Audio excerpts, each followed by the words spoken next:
para despedir el año y obviamente ahora nos tenemos que meter en lo que fue quizás la sorpresa, el anuncio de Manuel Adorni en los últimos minutos. Nos sorprendió a todos, la verdad, que tiene que ver con el cierre de la Agencia Nacional de Discapacidad, bajo el argumento de que era un organismo burocrático, que eliminan puestos políticos. No dice nada Manuel Adorni del escándalo que se desató por las coimas justamente en Andis, que ahora investiga la justicia y que tiene muchas novedades justamente en ese terreno. De eso no dicen nada. Va a depender, no hay muchas novedades, solamente que va a depender del Ministerio de Salud, otra área que pasa bajo ese ministerio. En realidad el ALA estaba bajo ese ministerio, pero ahora sin Agencia Nacional de Discapacidad. Estamos en comunicación ahora con Germán Martínez, que es el titular del bloque del peronismo en la Cámara de Diputados. Germán, ¿cómo estás? Obviamente que te veía reaccionando de manera casi inmediata en las redes sociales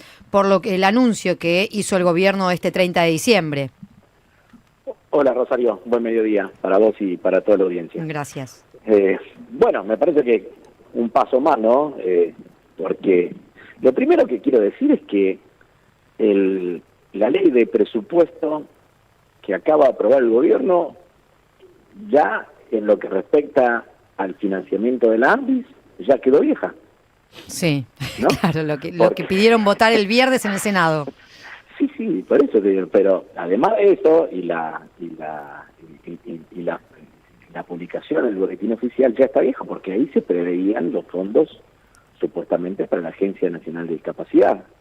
Y el jefe de gabinete salió a plantear que la Agencia Nacional de Discapacidad dejará de existir y será una dependencia dentro del Ministerio de Salud, sin más precisiones. Primero, lo que votaron el viernes hoy ya no existe, punto uno. Punto dos, está claro que a mi criterio la propuesta, la iniciativa del gobierno de eliminar la Agencia Nacional de Discapacidad es para borrar las huellas de las coimas en discapacidad.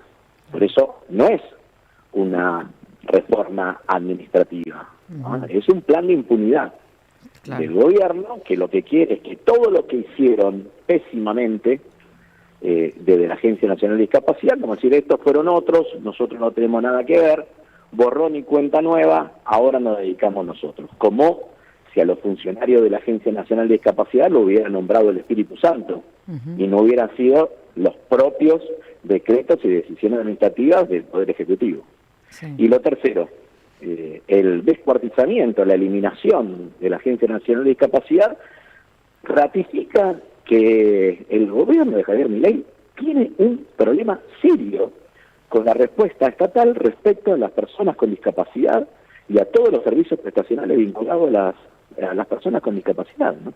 Porque se da esta decisión 15 días después de que nosotros en la Cámara de Diputados eliminemos el intento del gobierno de derogar la ley de emergencia en discapacidad y la ley de emergencia en el financiamiento universitario. Entonces no solamente ataca al colectivo de las personas con discapacidad, poniendo a ese colectivo como una de las principales víctimas del ajuste, del plan de ajuste de Javier Milei, sino que ahora desarma la estructura administrativa que permitía dar respuesta a ese tipo de problemática. En síntesis, un desastre todo lo que hace el gobierno en referencia a las personas con discapacidad. Claro, es una eliminación encubierta de esa ley que quiso derogar y que no pudo, que se encontró con una Cámara de Diputados adversa y no pudo hacer. No lo pudo hacer en el presupuesto. Bueno, te elimino el organismo y esas partidas que, como vos decías, ya no van a ir a ese organismo, las redireccionamos como se nos ocurre a nosotros. Bueno, y acordate que hubo un momento de shock post sesión en la Cámara de Diputados, donde el gobierno pasó a la mañana de decir este presupuesto no nos sirve y por lo tanto lo vamos a vetar, ¿te acordarás? En off, desde Casa Rosada diciendo eso. Después de un rato más tarde decían, no, vamos a tratar de volver a meter en el Senado el capítulo 11, que contenía el famoso artículo 75 que derogaba la ley de emergencia en discapacidad, y después terminaron festejando como el Mundial de Qatar, la aprobación en el Senado, ¿no? Todo esto pasó en una semana, Rosario. Sí, ¿no? la verdad es que le dieron un tono épico a la aprobación en el Senado que me parece que tenía más que ver con tapar la derrota de la Cámara de Diputados, porque la verdad es que el capítulo 11 y la derogación justamente a estas dos leyes fueron un golpe duro para el gobierno, entonces le dieron una épica que, como vos decís, hasta el propio presidente dijo, voy a vetar este presupuesto que no es mío. Y te agrego algo más. No fue solamente el rechazo del artículo 75, el capítulo 11, la protección a la ley de zona fría, la protección a las asignaciones familiares, la protección a la ley de financiamiento universitario, la protección que hicimos de la ley de emergencia y discapacidad, sino que fue ese resultado parlamentario el que hizo que Patricia Bullrich al otro día dijera el debate de la reforma laboral para febrero, ¿no? Entonces, digo, yo lo que digo, hay que tratar de ser menos bipolar, no solamente en el análisis político, sino también en la acción de gobierno. Pasan una semana, es decir, este proyecto de presupuesto, así como está, no nos sirve, a pasar a festejar como si fuera un campeonato mundial que aprobaron el presupuesto. El gobierno debería, lo vengo diciendo en todos lados, mirar bien lo que pasó en la Cámara de Diputados, no solamente con el capítulo 11, el artículo 75, sino que la máxima votación que lo obtuvo fue con 132 votos. No le sobra nada.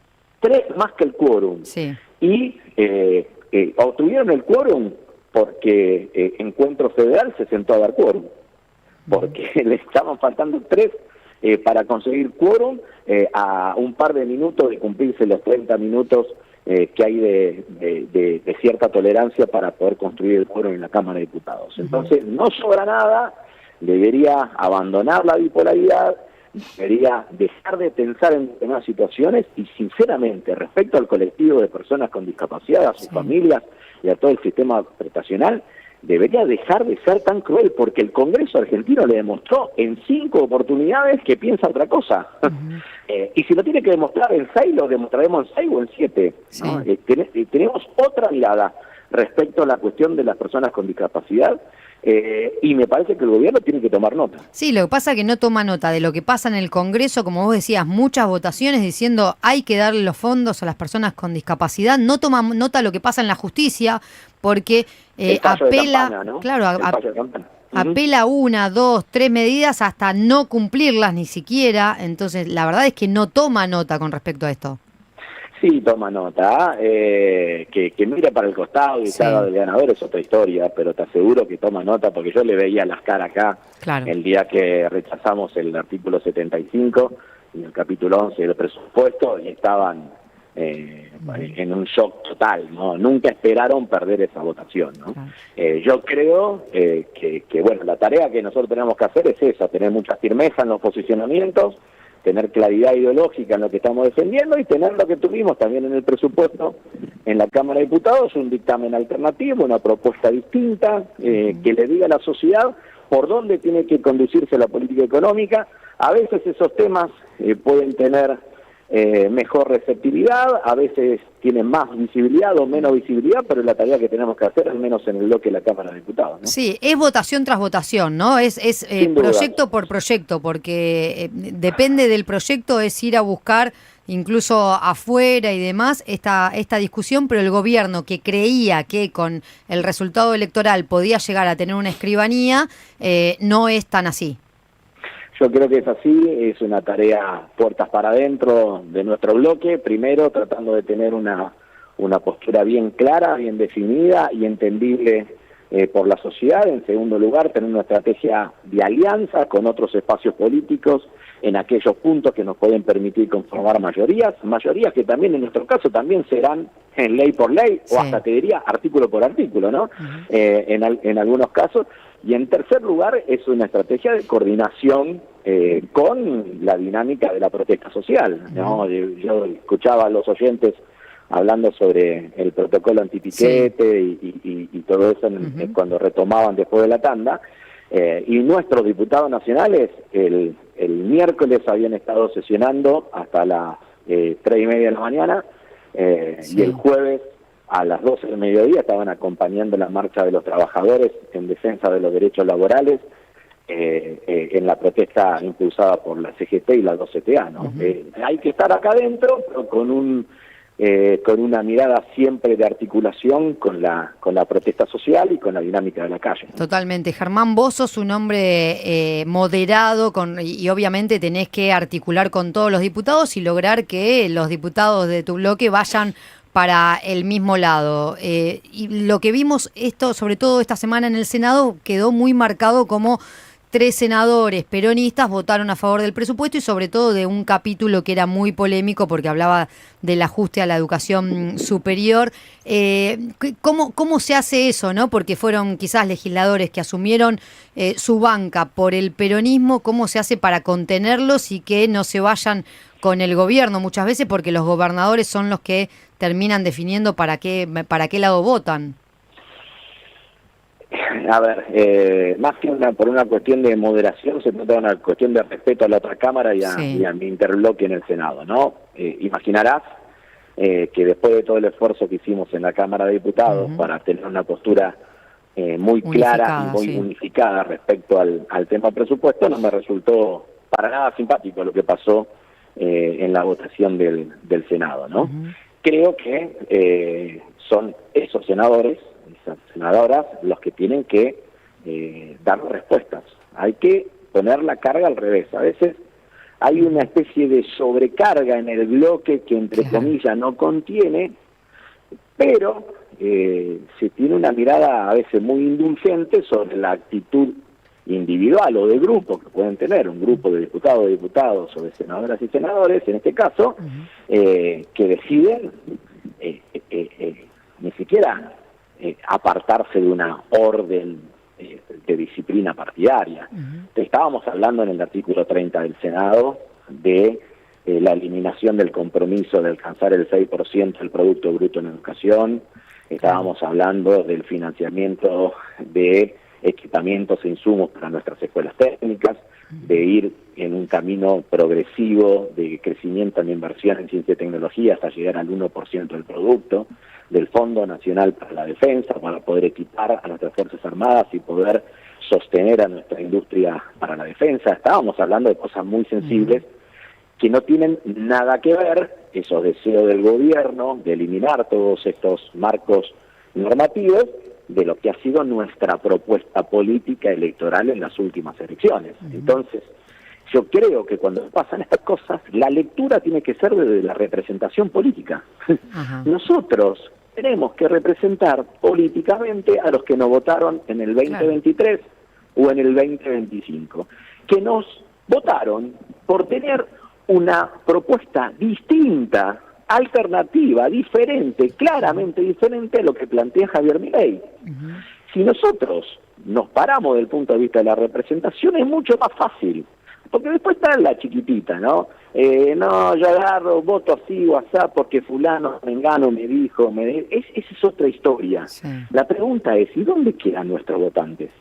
¿Dónde queda el votante de Unión por la Patria, de Fuerza Patria, que puso en nosotros su confianza para que los representemos y que hagamos lo que nos comprometimos a hacer cuando fuimos a las elecciones y le pedimos confianza para su voto? Entonces, estas cosas hay que mirarlas de esa perspectiva. Hay algunos que la miran solamente una cuestión de disciplina partidaria. Yo creo que desde el votante, que la respuesta al partidaria, pero hay que ampliarla, porque no todos son afiliados al Partido Justicialista.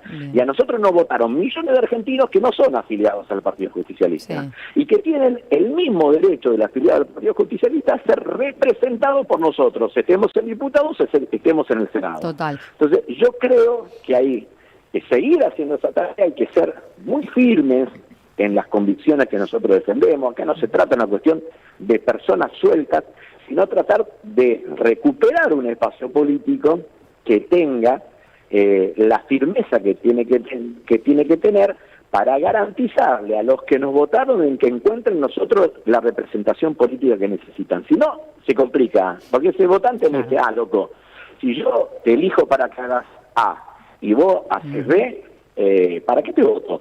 Totalmente. Entonces, o no va a votar, o vota a voto, ¿no? Entonces yo creo que en esas cosas hay que ser muy firmes dentro de nuestro espacio político. Totalmente. Germán Martínez, diputado nacional del peronismo, te agradecemos esta comunicación con Argenzuela. Buen fin de año y que puedas tener un comienzo de año mejor todavía. Bueno, Rosario, y te quiero Sí. pedir especialmente que por favor visibilicen lo que está pasando en la provincia de Corrientes. Sí, Sé claro. que todo el grupo de medios del cual ustedes son parte está siguiendo de cerca lo que está pasando con las inundaciones Sí. en la provincia de Corrientes. Es realmente dramática la situación que se está viviendo. Yo estoy en diálogo permanente con nuestros diputados y diputados nacionales por la provincia de Corrientes, con ex diputados, que principalmente en San Luis del Palmar podamos tener una presencia más permanente. Sí. Noto que de a rato el gobierno se están tirando la pelota entre uno y otro organismo. Ojalá que rápidamente pueda Que haber una llegue la presencia ayuda, sí. fuerte ahí, que esté pensando en la urgencia ahora, en la emergencia ahora, y que piense en lo más dramático, que cuando se va el agua, ¿no? Y ahí hay que trabajar muchísimo articuladamente entre todas las agencias del Estado. Así lo vamos a hacer. Germán Martínez, buen año. Hasta luego. Chau, chau. Ponete la 10. Ponete la 10. Estás escuchando Argenzuela. En Radio 10.